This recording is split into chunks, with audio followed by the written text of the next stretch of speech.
She faced a mob to protect a native boy. The next morning, his Apache brother knelt to her in a small, dusty frontier town tucked away on the edge of a sprawling desert. There were whispers that carried through the streets like wildfire. It was a place where tensions often simmered beneath the surface, and the ruggedness of the land matched the roughness of the people who called it home. The town had always been a place of conflict, with settlers wary of the nearby Native American tribes, whose presence seemed to stir up fear and uncertainty.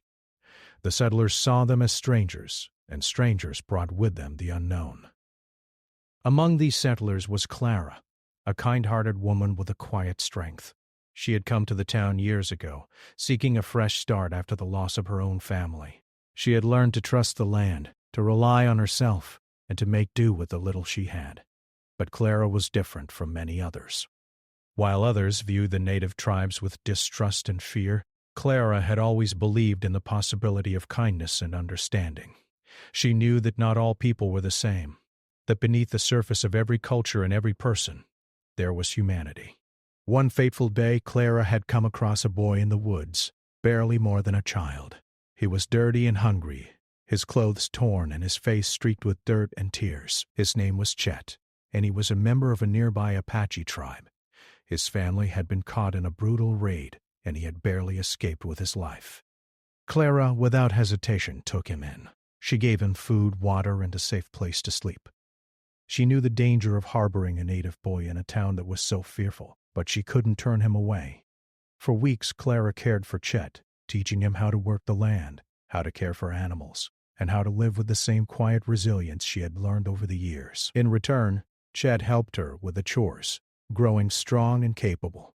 He became like a son to Clara, and she became the only family he had left. But in a town ruled by fear, this act of kindness would come at a great cost. One evening, as Clara was tending to her garden, she heard the sound of voices carried on the wind. At first it was only a murmur, a distant hum, but soon it grew louder and clearer. She turned to see a group of townsfolk gathered at the edge of her property, their faces twisted with anger. The mob had arrived. They were upset, their emotions raw and frenzied. Their faces were flushed with rage as they shouted about the threat that a native boy represented. Clara knew exactly what they wanted. They wanted Chet gone.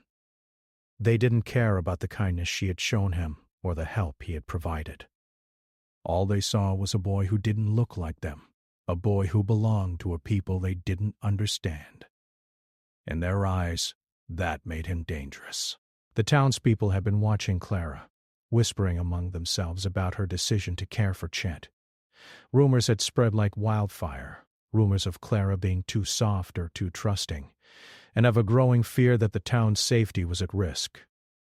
Fear was a powerful force, and it clouded their judgment. They didn't see the boy as someone who needed help. They saw him as a threat, a possible danger to their way of life. Clara's heart pounded as she saw the mob moving toward her. There were at least a dozen of them, some with torches, others carrying sticks or makeshift weapons.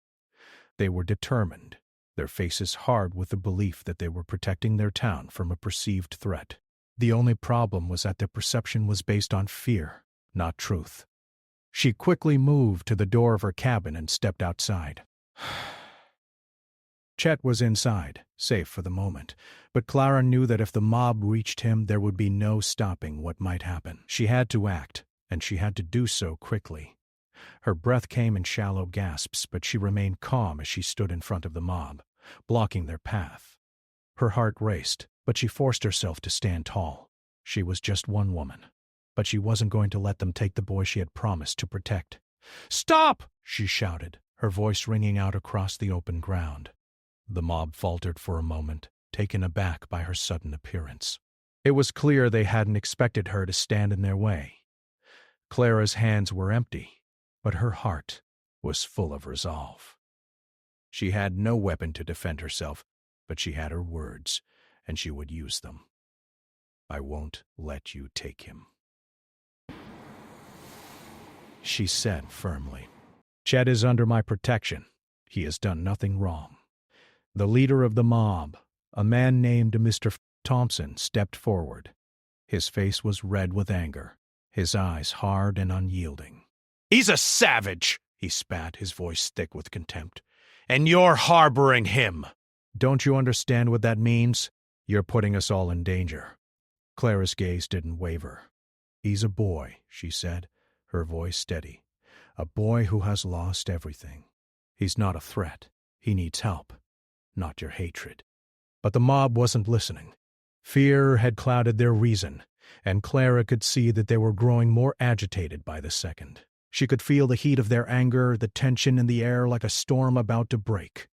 Her stomach twisted, but she didn't step back. If she did, Chet would be at their mercy. I will not let you hurt him, Clara repeated, her voice now more forceful. Not while I'm here, the mob murmured, unsure. They had expected her to back down, to give in to their threats. But Clara stood her ground, her arms crossed in front of her, her feet firmly planted on the earth beneath her.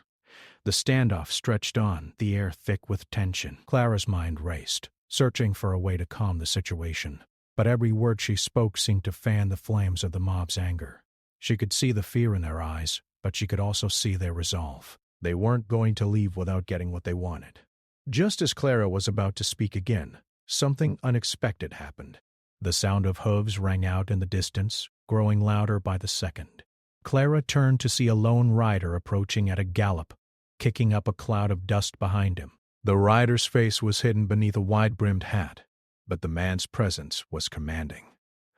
The mob paused, confused, their attention shifting from Clara to the newcomer. The rider drew closer, his steed thundering across the ground, and as he drew near, Clara's heart skipped a beat. She recognized him instantly. It was Kachina, Chet's older brother. He had heard of the mob's approach and had ridden hard through the night to reach his brother. Clara's heart surged with relief, but she knew the situation was still far from resolved. Kachina was an Apache warrior, and his presence would either calm the mob or provoke them further. The arrival of Kachina on horseback brought a brief, unexpected silence. The mob's eyes shifted toward him, and their nervous energy seemed to ripple through the group. Clara felt a strange sense of calm wash over her as she saw the Apache warrior drawing nearer. His presence, although unfamiliar to the townspeople, was one of quiet authority. He sat tall in the saddle, his eyes locked on Clara, and there was no doubt in her mind that he was here for his brother. As Kachina rode closer, the sound of hooves pounding the earth filled the silence. The crowd parted slightly, giving him space to approach Clara and the rest of the mob. Clara couldn't help but admire the way he carried himself. There was no fear in him. He seemed like someone who had spent years in the wilderness, learning the ways of survival, of patience, and of leadership. She could feel his presence, and she knew that his arrival would change the course of this tense moment. The mob hesitated. Some shifted uneasily on their feet, while others looked to their leader, Mr. Thompson, for direction. Kachina's gaze swept across them, his eyes hard yet calm, as if he were sizing up each person without a word. Then, with the swift motion of a skilled rider, he dismounted and walked toward Clara, his footsteps steady and assured. Clara knew it was time. She stepped forward, feeling a surge of emotion she hadn't expected. She wasn't sure whether it was relief, fear, or gratitude, but in that moment, Kachina was more than just the brother of the boy she had protected. He was a symbol of hope for both of them. The mob stood frozen, unsure of how to respond. They had seen the powerful figure on horseback, and now they could see that this was no ordinary man. The atmosphere was thick with tension. Clara opened her mouth, ready to speak, but Kachina raised a hand, signaling for her to wait. He turned his attention to the mob, who were still watching him intently. His voice, when it came, was low but strong. This boy, my brother, has done no wrong. He has lost everything, just as you would if your homes and families were taken from you. I ask that you leave him in peace. His words were simple, yet they carried a weight that seemed to reach deep into the hearts of those who heard them. Clara could see some of the anger beginning to fade from the mob's faces. There were murmurs of uncertainty, but no one dared to move. Kachina spoke again, his voice calm and firm, like the steady wind that blows through the desert. His name is Chet. "He is a child, not a threat," he said, "and I will not allow any harm to come to him. He is under my protection, and under mine. He is safe." Mr. Thompson, the leader of the mob, stepped forward, his face still flushed with anger. "You may be his brother, but this is our town," he shouted. "We don't trust your kind. We can't let you stay here with him. We won't have it." Katina's expression remained unreadable, and for a moment, the air seemed to grow even heavier. Clara felt the heat of the moment in her chest, the rising threat of violence that was still hanging by a thread. She knew that the mob wasn't going to back down easily. They were driven by fear and suspicion, and no amount of reasoning seemed to shift that. Without a word, Kachina took a step closer to Mr. Thompson, his movements measured and deliberate. There was a sense of quiet power in his stance, like a storm that had not yet broken, but was sure to come. He was not threatening, but there was no mistaking the authority in his presence. "You speak of fear," Kachina said, his voice calm, yet his words seemed to carry the weight of someone who had lived through far greater struggles. "But what is fear, if not the unwillingness to understand something different? We are not enemies, Mr. Thompson. We are people, just like you. The difference between us is not in our blood, but in our experiences. And our experiences are what make us stronger, not weaker." There was a moment of silence as his words hung in the air. The mob was no longer shouting or making threats, but there was still an uneasy tension. They were not ready to simply let the matter drop. Their fear was still there, lingering like smoke in the air. But it was clear that Kachina's calm had begun to make them question their own convictions. Clara took a step closer to Kachina, standing at his side. She knew that his presence had made a difference, but she also understood that it wasn't enough to sway everyone. The mob had come with a purpose, and fear was not something that could easily be dismissed. Yet, she could sense that Kachina's words had planted a seed of doubt in their minds. The leader of the mob, Mr. Thompson, glanced at his companions, as if seeking support for his next move. He looked back at Clara and Kachina, his expression hardening once again. "We don't trust you," he muttered, more to himself than anyone else. But then, his eyes softened slightly as he glanced toward the boy, Chet, who was standing in the doorway of the cabin, his small form barely visible.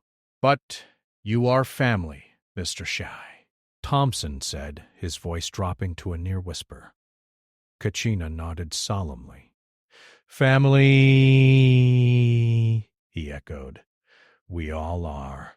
The mob, still uneasy, began to shift uncomfortably.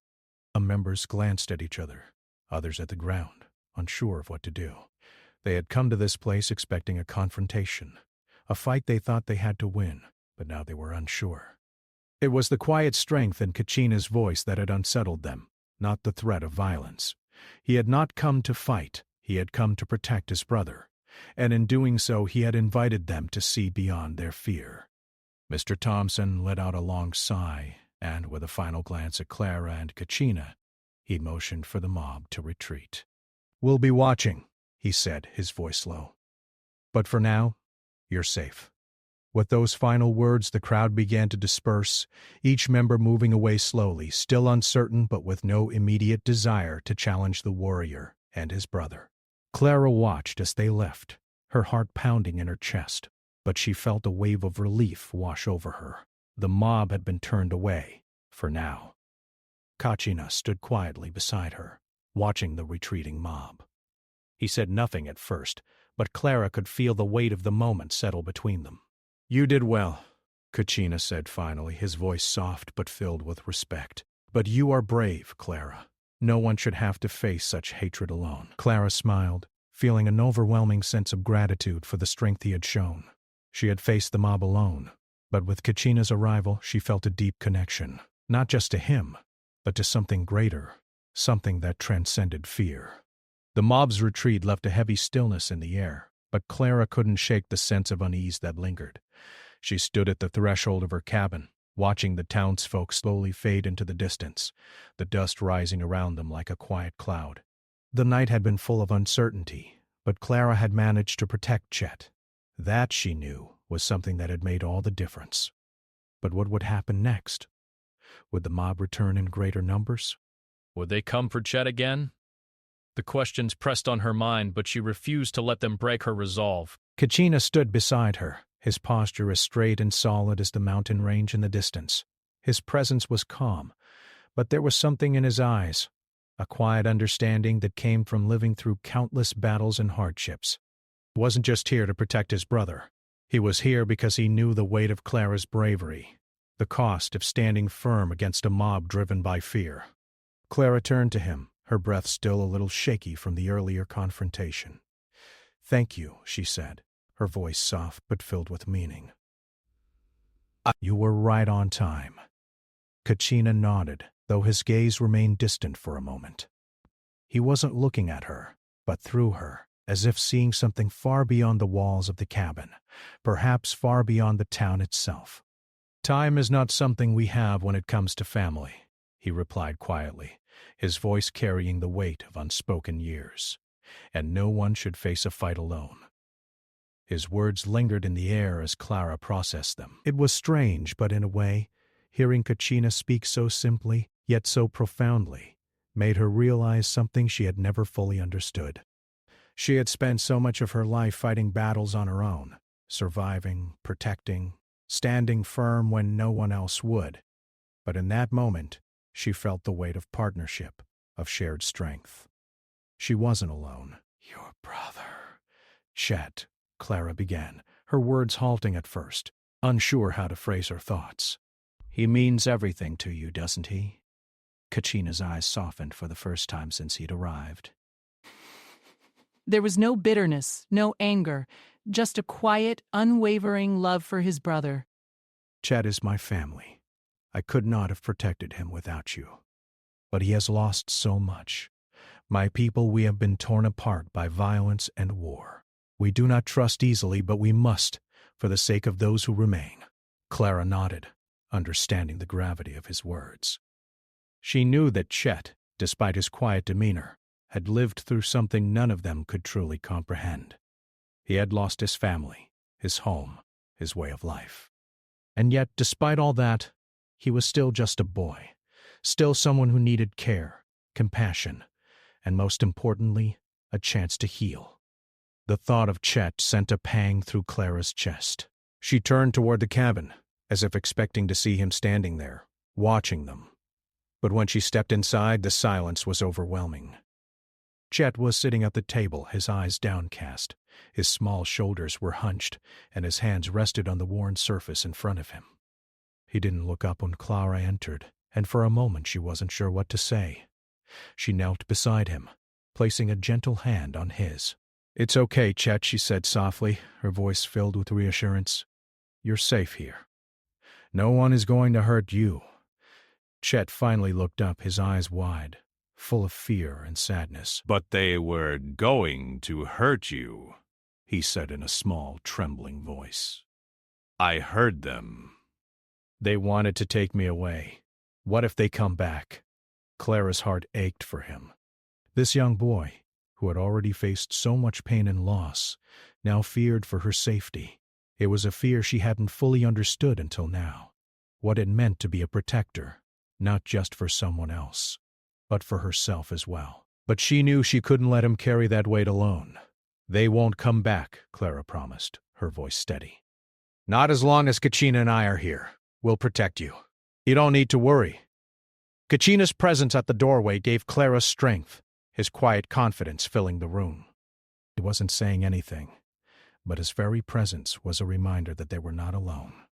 The bond between Chet and Kachina was unbreakable, and that bond had extended to her as well. She wasn't just protecting Chet anymore, she was part of something much bigger. She had stepped into the world of the Apache, a world defined by its deep respect for family, loyalty, and survival. Chet seemed to calm a little, though his eyes remained wide with uncertainty. He hadn't experienced much kindness in his short life, and trust wasn't something that could be earned overnight. But Clara could see the flicker of hope in his eyes, a sign that, just maybe, he was beginning to understand that there was more to the world than fear and anger. As the night grew darker, Clara and Kachina sat at the table with Chet, eating the simple meal she had prepared. The room was quiet. But it wasn't uncomfortable. For the first time in a long while, Clara felt the warmth of family around her. Not the kind of family she had lost, but the kind she had built, through kindness, through understanding, through standing up for what was right. Later that evening, as the fire crackled in the hearth, Kachina spoke again, his voice low.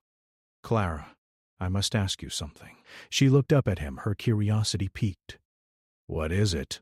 "You must be ready," he said, his tone serious. "The mob will return. Not all of them will have been swayed by my words."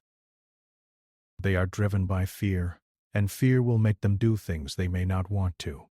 But I promise you, they will return." Clara felt a chill at his words. She had hoped that the confrontation would be enough to settle things, but she knew deep down that fear wasn't so easily overcome. But Kachina wasn't asking for her to be afraid. He was asking for her to be ready. "I will stand by you, Kachina," Clara said, her voice unwavering. "I won't let them take Chet from me, not after everything he's been through." Kachina nodded, his eyes filled with a quiet respect. "You are stronger than you know, and you are not alone in this." For the rest of the night, Clara and Kachina kept watch, taking turns sitting by the window, looking out into the darkness. The quiet was eerie, but they knew that the storm had not yet passed. Clara couldn't shake the feeling that the mob's anger was still simmering just below the surface, ready to boil over again at any moment. But as the first light of dawn began to filter through the window, Clara felt something else. Something stronger than fear. It was the certainty that she had done the right thing by standing up for Chet. It was the quiet confidence that, no matter what happened next, she wasn't going to back down. She had no idea what the future held, but for the first time in a long while, she knew that she was not alone. The early morning light crept through the cracks in the wooden walls, casting soft golden hues across the small cabin. Clara sat at the table, her hands folded in front of her as she stared at the fire. The warmth from the flames felt good against the chill of the night that still clung to the air. She hadn't slept much, not since the mob had come. It felt as if the danger was still hanging over her, just beyond the horizon. But there was something else there too, a quiet strength that had emerged from within her, something she hadn't known she had. She had always been self-reliant, learning to trust herself above all others. But now, with Chet and Kachina by her side, she felt the power of something more, something bigger than herself. It was family. Not just the family she had lost, but the one she had chosen. And in that quiet cabin, surrounded by the warmth of the fire and the presence of the people she cared for, Clara knew she would do anything to protect them. Chet was still asleep in the corner of the cabin, his small body curled up under a thick blanket. His breathing was steady and calm, but Clara knew he had been troubled by the events of the previous night. He had seen the mob, heard their angry shouts, and felt the weight of their hatred.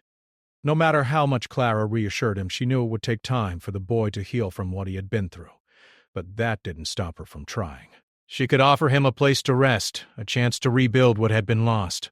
Kachina, too, had been quiet since their arrival. He was a man of few words, his strength speaking louder than anything he could say. He had helped her with the chores around the cabin, never once asking for anything in return.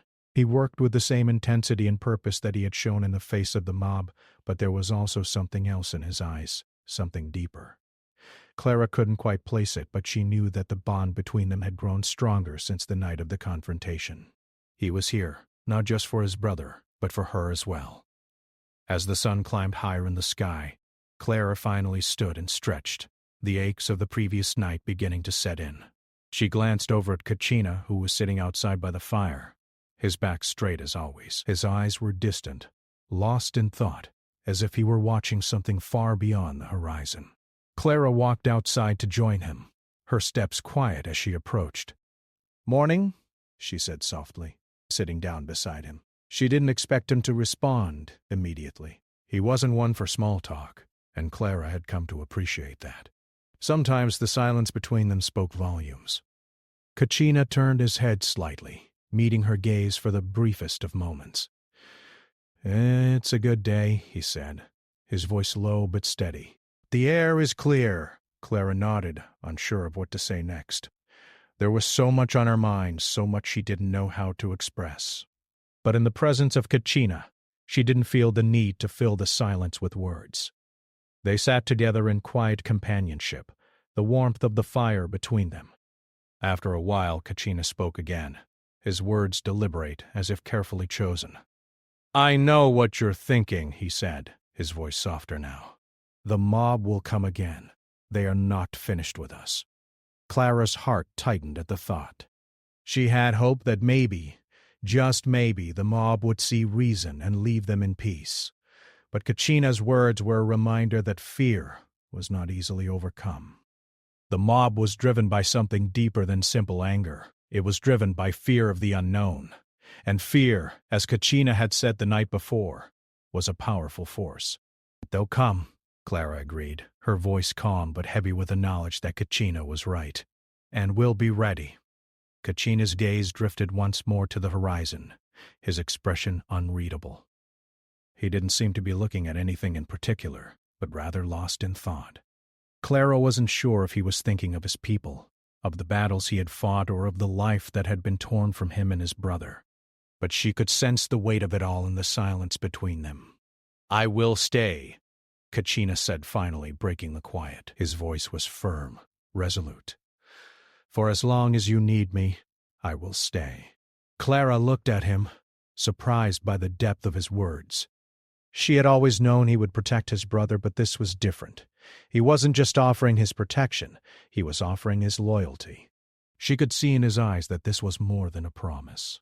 It was a bond, unspoken but undeniable. "Thank you," Clara said, her voice thick with emotion. "You don't have to stay. I can handle it." Kachina's eyes softened, and for the first time Clara saw a glimmer of something other than stoic resolve. It was understanding. "You do not have to handle it alone," he said. "You have already done more than most would. Now you deserve to rest." Clara nodded, feeling the weight of his words settle in her chest. She had always carried the burden of survival on her own shoulders, but hearing Kachina speak so plainly, so kindly, made her realize just how much she had been carrying, and how much strength it had taken just to keep going. As the day wore on, Clara and Kachina worked side by side, preparing for whatever the future held.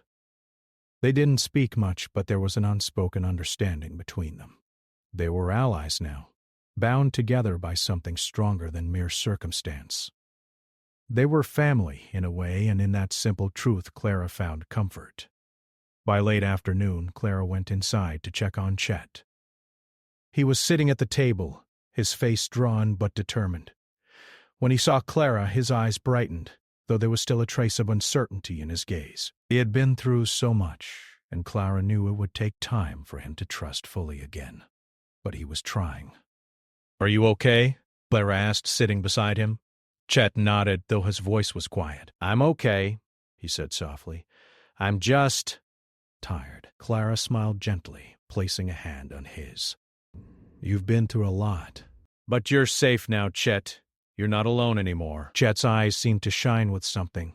Hope, perhaps, or the first glimmer of peace he had felt in a long time.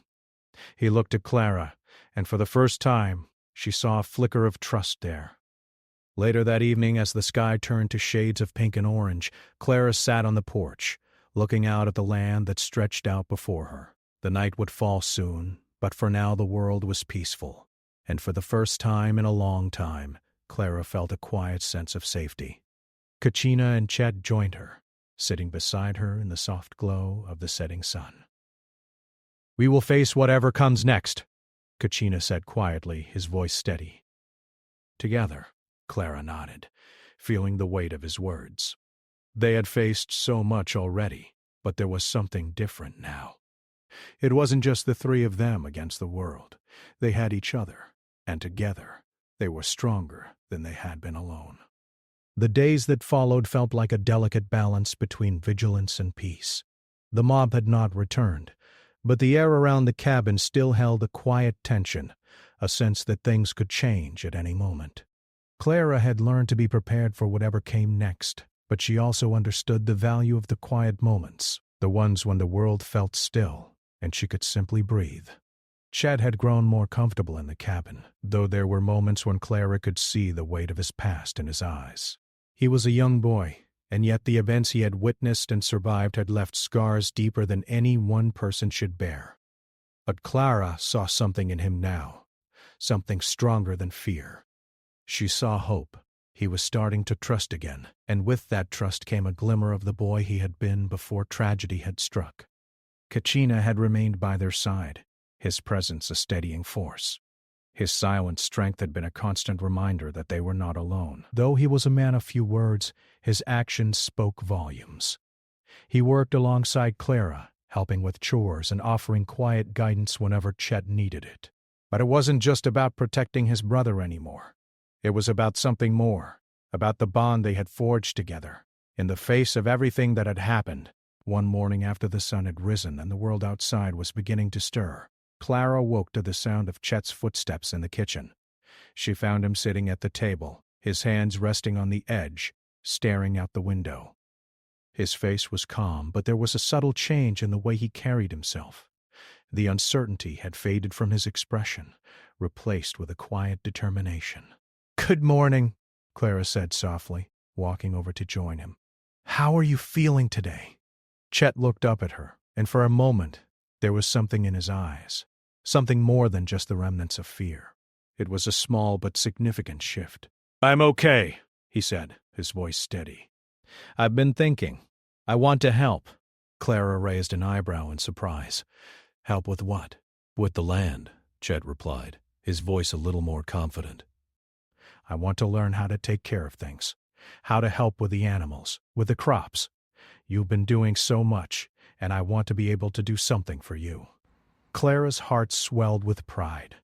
She hadn't expected Chet to come to this conclusion so soon, but there it was, the desire to learn, to be a part of something, to contribute. It was a sign that he was healing, that the boy who had once been lost and afraid was starting to find his place in the world again. "You don't have to do that, Chet," Clara said, her voice soft but filled with warmth. "But I would be happy to teach you." And so, the next few days were filled with learning and discovery. Chet worked alongside Clara, feeding the animals, gathering firewood, and learning the tasks that came with living off the land. He wasn't yet skilled, but the effort he put into every task was evident. He was no longer just a boy in need of protection. He was becoming an active participant in their lives, someone who was building a future, not just surviving in the present. Kachina watched from the sidelines, his eyes always attentive, always watching over his brother. But there was something different in the way he observed them now. Clara could see that Kachina's heart had softened, that the weight of his duty had been lifted, even if just a little. He wasn't just protecting his brother anymore. He was watching him grow, evolve, and find his strength. One evening, as they sat around the fire, Kachina spoke. "I'm proud of him," he said, his voice quieter than usual. But there was no mistaking the pride in his words. "I did not think he would find his way so quickly." Clara looked over at Chet, who was sitting beside her, his eyes reflecting the warmth of the fire. "He's stronger than he knows," Clara said, her voice full of affection. "He just needed time." "And you've given him that." Kachina nodded, his gaze turning back to the fire. He said nothing more, but Clara knew what he meant. He had given Chet not only time, but the safety to heal, the space to be a child again, and the strength to rebuild his sense of self. The days passed quietly, and as the week wore on, Clara began to feel a shift in the air. It was subtle, but it was there. The townspeople who had once looked at her with suspicion were beginning to treat her with a quiet respect. They still glanced nervously at Kachina when they saw him, but the fear was fading, replaced by a growing realization that he was no longer a threat. He was simply a man, a brother, a protector, no different from anyone else, despite the differences in their backgrounds. One afternoon, as Clara was working in the garden, a figure appeared at the edge of the property. She straightened, squinting into the distance. It was a man from the town, Mr. Thompson, the leader of the mob. Her heart skipped a beat, and she stood still for a moment, unsure of his intentions. But Kachina was already moving toward her, his presence calm and commanding. Mr. Thompson stopped at the edge of the property, his hands held up in a gesture of peace. Clara was hesitant, but Kachina stepped forward, his gaze steady. "I've come to speak with you, Mr. Draven, Thompson said, his voice low. "I wanted to apologize for the way things were handled." Clara blinked in surprise. She hadn't expected this. "Apologize?" she repeated. Mr. Thompson nodded, his expression one of regret. "I was wrong. I let fear guide my actions. I made the mistake of believing that everyone who is different from us is a threat. But I've come to realize that I was wrong." Clara looked over at Kachina, who stood silent but attentive, his eyes never leaving Mr. Thompson. After a long pause, Kachina spoke, his voice quiet but clear. "Fear is a strong force," he said. "It clouds judgment, but it can be overcome." "Mr. in Shadow," Thompson nodded, acknowledging the truth in Kachina's words. "I understand that now," he said, his voice sincere. "And I wanted you to know that from now on you and your brother are welcome in this town. No one will bother you again." Clara was speechless, her heart racing with a mixture of surprise and relief. She had not expected this change of heart. It was as if a weight had been lifted from the entire town, a weight that had been there for so long, built on fear and misunderstanding. But now, for the first time, there was a possibility of peace, a possibility that they could all live together without fear of one another. "Thank you," Clara said, her voice soft but filled with gratitude. "It means more than you know." As Mr. Thompson turned and walked back toward the town, Clara felt a sense of closure, a sense that the battle they had fought was over, at least for now. Draven stood beside her, his gaze still distant, but his expression one of quiet satisfaction. "We've won," Kachina said, his voice low. Clara nodded. "We have." That night, as Clara sat by the fire with Ched and Kachina, she realized something important. The battle wasn't just about protecting Chet or standing up to the mob. It was about healing, not just for Chet, but for everyone. It was about letting go of the fear that held them back and embracing the possibility of a better future.